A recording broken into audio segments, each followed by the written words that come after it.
Assalamualaikum warahmatullahi wabarakatuh. Saya Cindy Putriani dengan NPM 5021077 kelas 4 CPGSD mata kuliah telah kurikulum.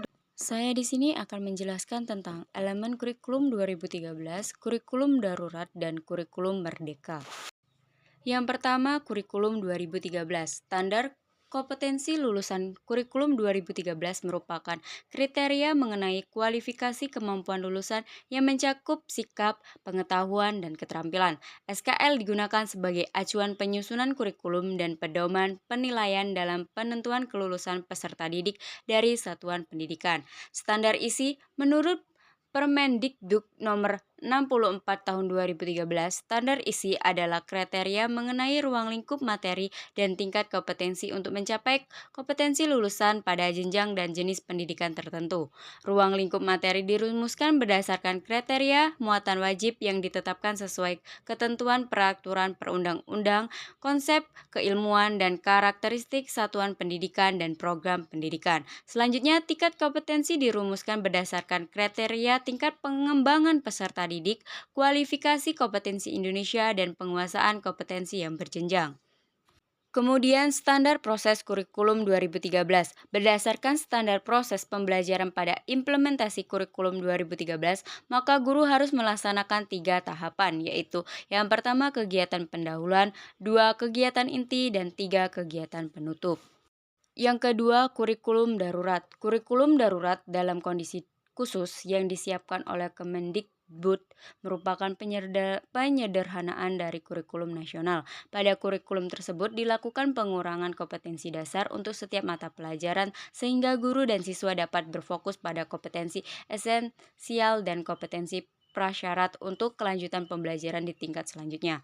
SKL kurikulum darurat ini menyederhanakan dari kurikulum sebelumnya.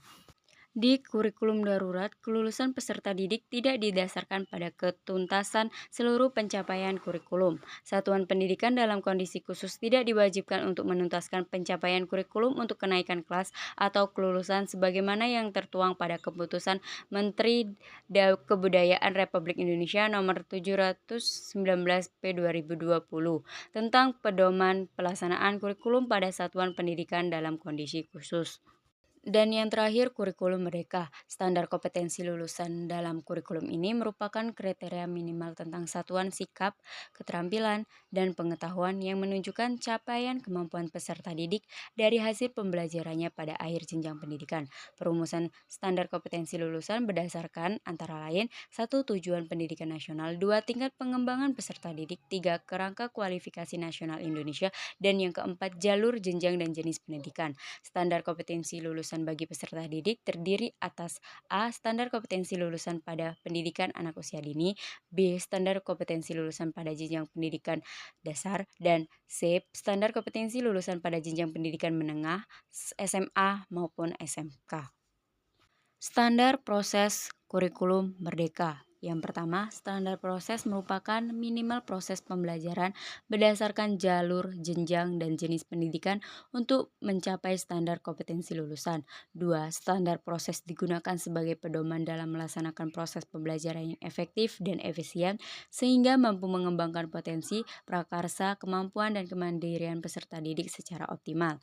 3. Standar proses sebagaimana dimaksud pada ayat 1 meliputi perencanaan pembelajaran, pelaksanaan pembelajaran, dan penilaian proses pembelajaran. Standar isi kurikulum merdeka. Dalam peraturan menteri ini terdapat beberapa hal yang diatur sebagai berikut. 1. Standar isi dikembangkan melalui perumusan ruang lingkup materi yang sesuai dengan kompetensi lulusan. 2. Ruang lingkup materi merupakan bahan kajian dalam muatan pembelajaran. 3. Ruang lingkup materi dirumuskan berdasarkan muatan wajib sesuai dengan ketentuan peraturan perundang-undangan, konsep keilmuan, dan jalur jenjang dan jenis pendidikan.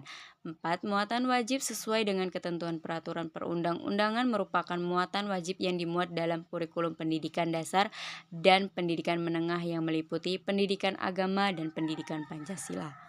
Baiklah, itu tadi materi yang dapat saya sampaikan. Semoga bermanfaat. Terima kasih. Wassalamualaikum warahmatullahi wabarakatuh.